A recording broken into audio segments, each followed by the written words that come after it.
سورة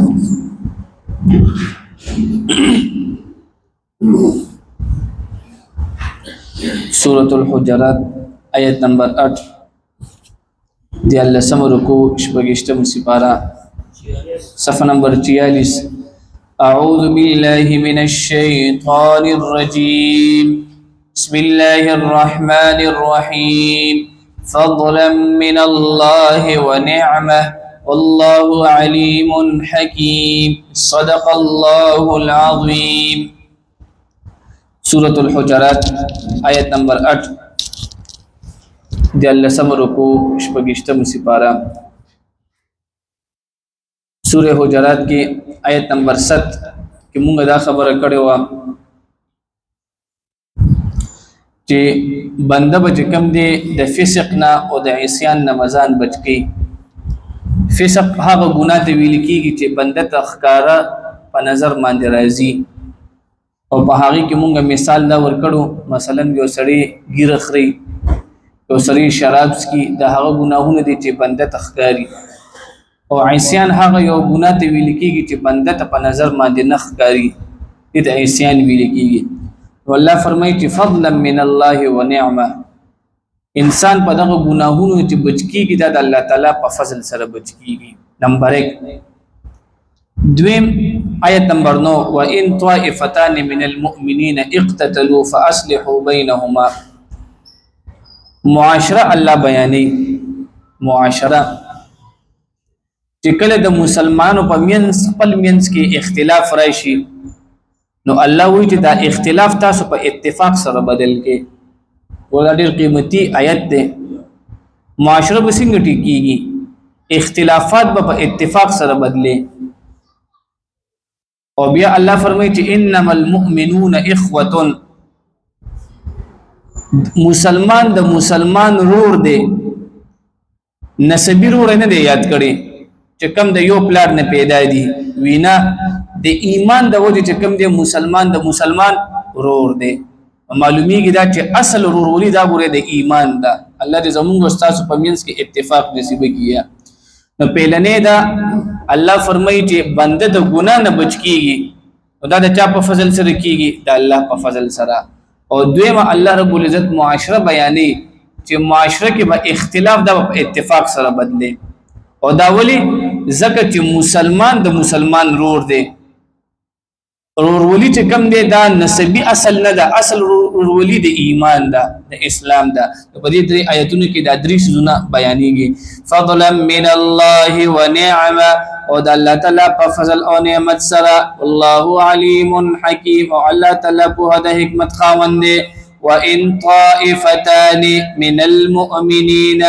او کچری دوړلې د مؤمنانو نه اقتتلوا جنگ کوي د یو بل سره فاصلحوا بینهما نصلح اوکی د دې پمینس کې فاصلحوا تاسو څه کوي صلح کوي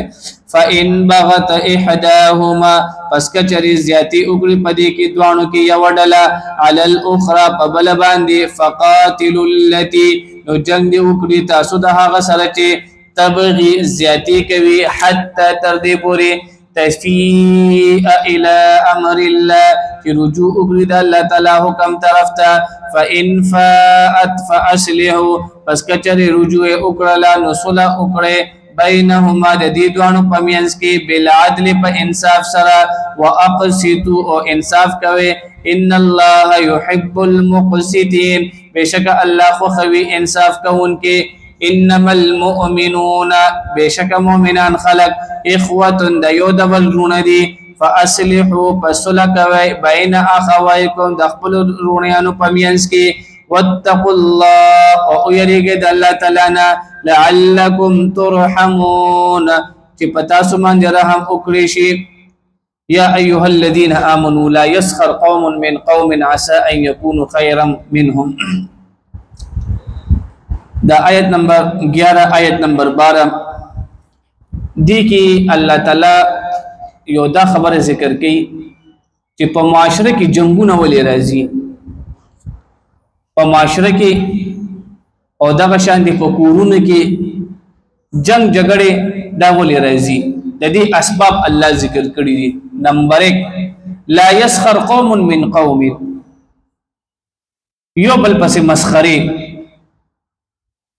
د مسخرو د وجه چې کوم دی په معاشره کې سره راځي جنگ جګړه راځي مسخره دې ته ویل کیږي ته یو سړی ته وی الکه ته خو کوک رواني او کله یو سړی ته سړی وي الکه وستا چې کوم دی وی دا پوز داسې دا سترګې داسې دي ته مسخره وي او هغه سړی بالکل تا د مخامخ ناستم دی تاسو وګورئ په معاشره کې کله هم چې اختلاف راځي نو تاسو دې کې ګورئ نمبر 1 یو بل پس مسخره دا نه دی پکار او الله فرمای وی عسى ان يكونوا خيرا منهم تب چا پس مسخره کې چاته به وی چې ته تور مخي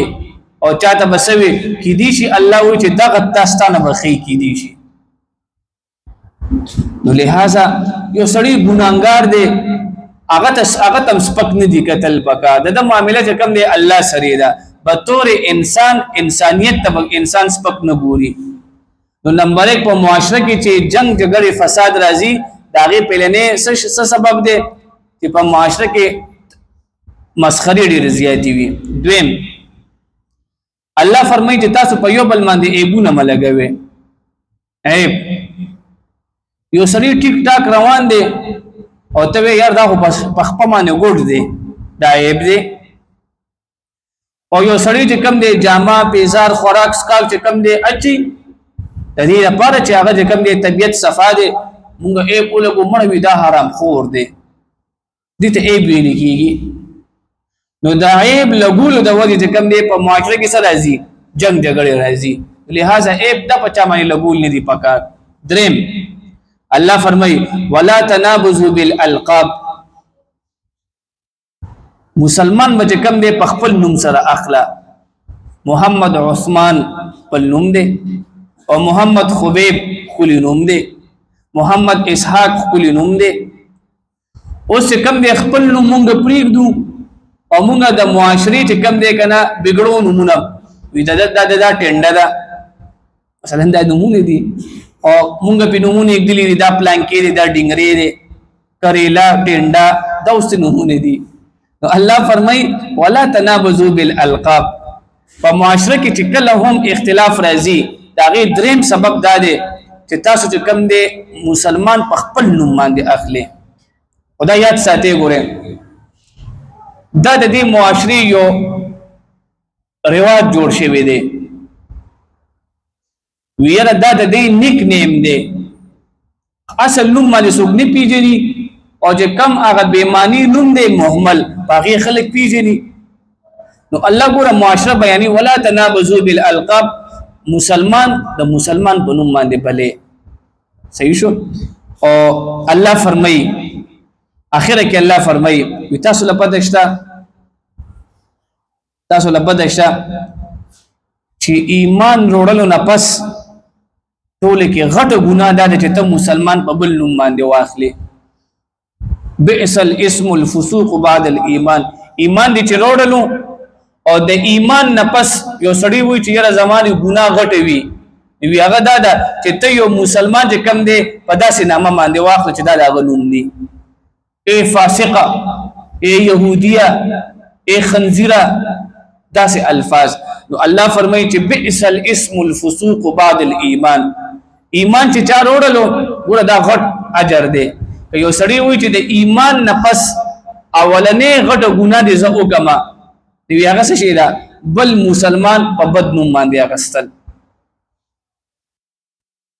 دا د معاشري هغه کیږي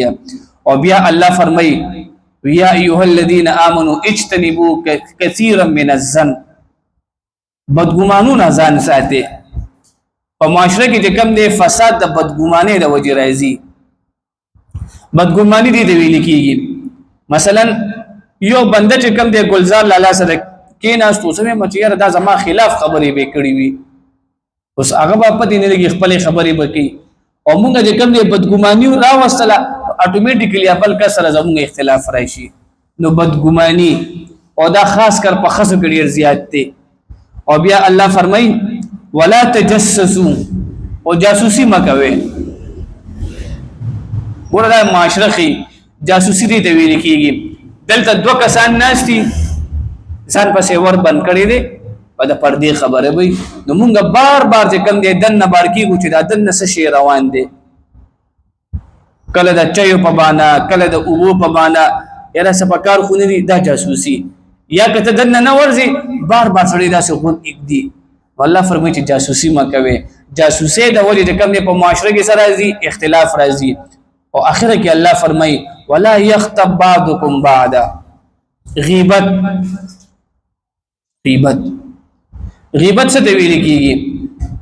د یو مسلمان چې کم دی یو داسې ایب بیانول چې داغه په مخ کې زه اویم ناغه په خفه شي دې ته غیبت ویل کیږي نو الله فرمایي چې تاسو سم کوي غیبت مکوي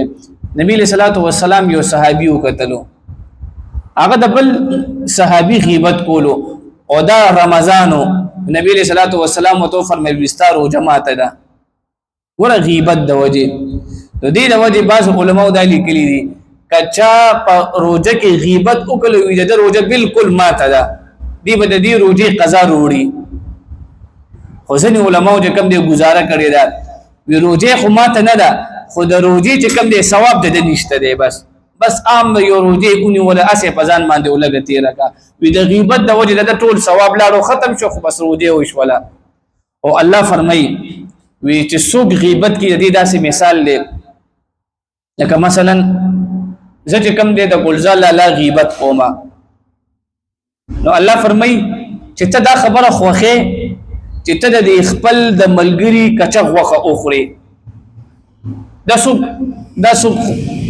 پسند کوي څوک دا خوخي چې زه د مسلمان غوخه اوخرم کدا کچي ویو که پخې وی نه ځکه زمونږ د پاره حلال څه شي ده هغه د زناور غوخه ده نو الله فرمایي چې څنګه ته دا خبره نه خوخه چې زه د مسلمان غوخه اوخرم نو دا خبره هم مخوخه وا چې زه د مسلمان غیبت کوما دا بالکل نه خوخه کړي زه غیبت نه کوما دا الله د دې مثال ورکړي دی او دویم مثال د دې دا ورکړي دی وی د دې داسې مثال دی لکه څنګه چې مونږ غوخه خورو او یا چې کوم د ساروی نه دا غوخه کټ کیږي نو دې ساروی ته په تکلیف ملاويږي نو دا چې کوم دی الله فرمایي چې تاسو کله د مسلمان غیبت کوئ نو په دې غیبت سره هم هغه د تکلیف ملاويږي لہذا د دې غیبتونو نه اسم نه جوړيږي پهله به کوم دی په دې دکانونو کې د حساب کتاب نو اوس په دکانونو کې دا شی شروع شوی دی لہذا چې دا یو ټاپک سړی شروع کوي یاره دا د روزګار زیری روزګار خبرې کوه نو دا د خاصو عادتونو د ځان نوښتل دا پکاري دوی چې الله تعالی د معاشري ادب خولې دی نمبر 1 یا ایها الذین آمنوا ای ایمان والو لا يسخر قوم توقدی نکوی قوم یا قوم من قوم دبل قوم پوری عسى ان يكونوا خيرا منه ممکن ده چې هغه بهتر ویل دوینا نمبر 1 او دویم ولا نساء من نساء او ندی خزی کوي د نورو خزو پوری ټوکی خزی پکې یاد کی معلومیږي دا چې دا د خزو مشغوله ده عسى ان يكون ممکن ده چې هغه وی خيرا منهم د دې خزونه کبي خزي چې د بل چا سره یا مسخري کوي وپسې د وکیلی چې دا ته چا پسې مسخري کې دا دستانه خوي مثال باندې پوښښ وکنه نو پیلنه مسخره بنکو ولا تلمزوا او ملګوي عيب انفسکم پيوبل باندې دویم چې کوم دی عيب ولا تنابزوا درم ولا تنابزوا او مبل يوبل بالالقاب فبدل لقبون سرا بد لقبونا داغي کی سمانه نہیں الله فرمای وبئس الاسم بدنم الفسوق فاسقي بعد الايمان پس ل ایمان ومن لم يتب وسوک توبه اونکړي فاولئک هم الظالمون نو داخلك ظالمان دي یا ایها الذین سلورم نمبر چې تاسو به کم دی بنده بزان چې کم دی دا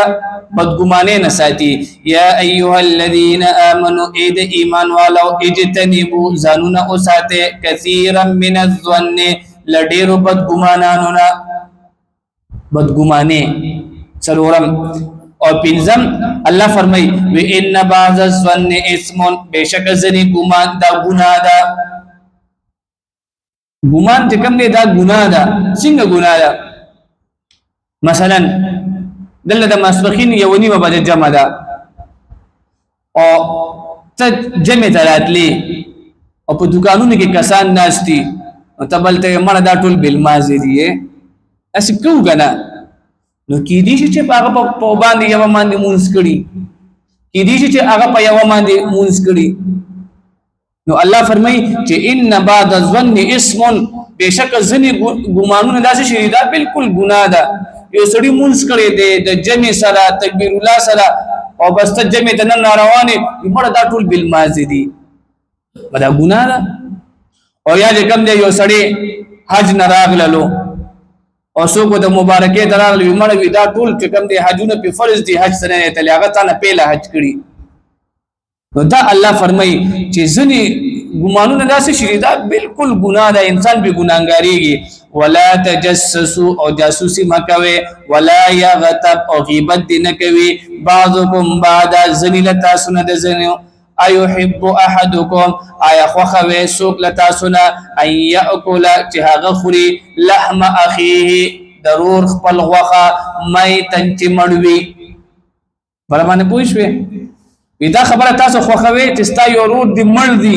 او ته د هغه نه غوښه راشوکې او ته یې خورې، دا انسان نه خوښوي. چې دا نه خوښوي نو پکار دی دغه مسلمان دې څه نه خوري دا بغیبت دی نه کوي. فکرهتمو پس کرکه کوي تاسو له هغې نه. واتقوا الله او یریږئ د الله تعالی نه. ان الله بېشک الله تعالی تواب توبه قبلونکی دی، رحیم مهربان دی. مطلب دا شو یو سړي به چې کوم دی مسخره به هم کړې وي او بهتان به هم لګولي، غیبت به هم لګولي، دا درس ته واورېدلو یاره زه خو لاړم تباه شوم. الله اخره کې وي توبه وباسه ان الله تواب رحیم. پهلنې دا الله به توبه قبول کړي او دویم رحیم الله به باندې رحم وکړي. او د رحم نه دا مراد چې الله به درنه چې کوم دی دغه بد عادتونه واخلي، خو توبه به ګورې شرط دی. یا الله آینده به دا نه کوم دا به نه کوم دا به نه کوم دا مې الله فیصله ده. نو رحیم مهربان څه مطلب دا ورنه الله پاک په مزه مزه واخلي. الله دې په دې درس مونږ ته د عمل توفیق رانصیب کړي.